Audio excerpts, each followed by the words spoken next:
Hello, this is Agent Anna, and today we're going to talk about online home searches.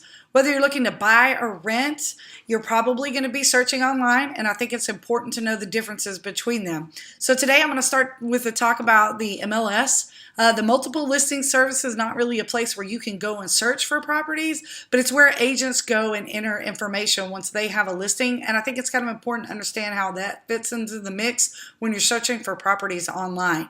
So when we get listings, we go and enter the information in here, and it updates all throughout the day pretty quickly. It has the most up-to-date information that you can have about listings on the market. So when I set up a search for a client, this is where I go to do that. So you can see I can do by price. I can search by, master bedroom on the first. I have some clients who don't want properties in HOAs, so I can eliminate those.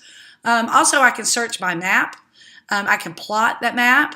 And I can search for all homes in this area. And then sometimes I have them say, you know what, I want this whole area, but for whatever reason, I don't want to live right here, so I can eliminate that.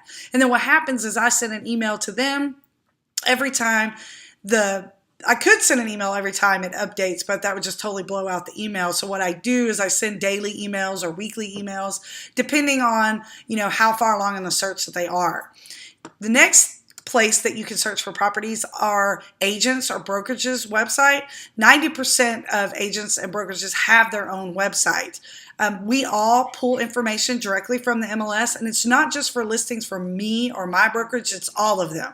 So if you're searching on my site, you are getting all the properties that are out there. And this updates hours throughout the day so that it has the most up-to-date information next to the MLS. The only information that you're going to get on my website as opposed to somebody else's is just, blogs that I've written, information about classes that I may have, and something that is particular to me or information that I want to share with you directly.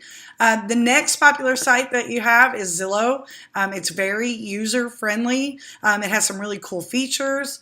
It allows owners to list for free leases that they may have or for sale by owners. Now, they are connected to the MLS, but they only get properties where an agent actually checks a box and says, you have access to this property. Now, so that means not all of the properties that are on the MLS are on there, but you can see a lot of them. One thing I want to point out to you is that when you go to the site and you want information about it, you see this little button right here. It says Contact Buyer's Agent. That's actually an agent that has paid for ads through Zillow. It's a way for them to get leads for people who are looking to buy. It's not the listing agent, which is okay. I don't think a buyer should work directly with the listing agent because the listing agent is representing the seller, not you as a buyer.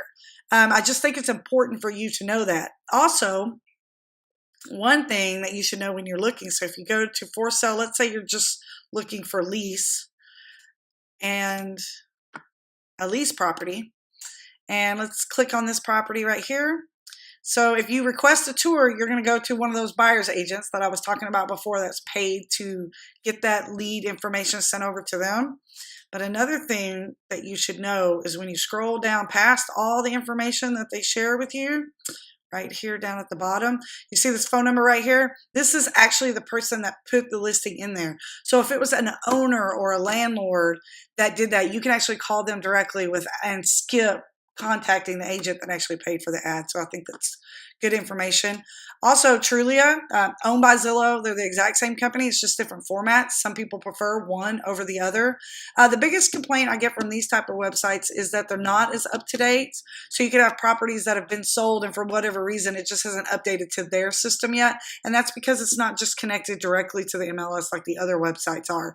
Also, you can have someone, because they can post anything they want for free, they can just leave it on there. So if you're a real estate agent and you have a property for sale, but it's not really available, you can leave it on there. And the benefit of doing that is if somebody wanted to contact you about buying it, even if it wasn't available anymore, you could talk to them about other similar properties that you can help sell them. So you can see why sometimes you get on there and the information may not be just as accurate as it could be. Realtor.com also kind of within those, you have agents purchasing ads to be the one that, you're contacted whenever you click one of the buttons, but it is connected directly to the MLS. And I believe it does do a much better job of talking about, who the broker is and things like that whenever you click on their sites. So I hope that information was helpful to you. Enjoy your looking at pretty pictures of houses, and happy house hunting.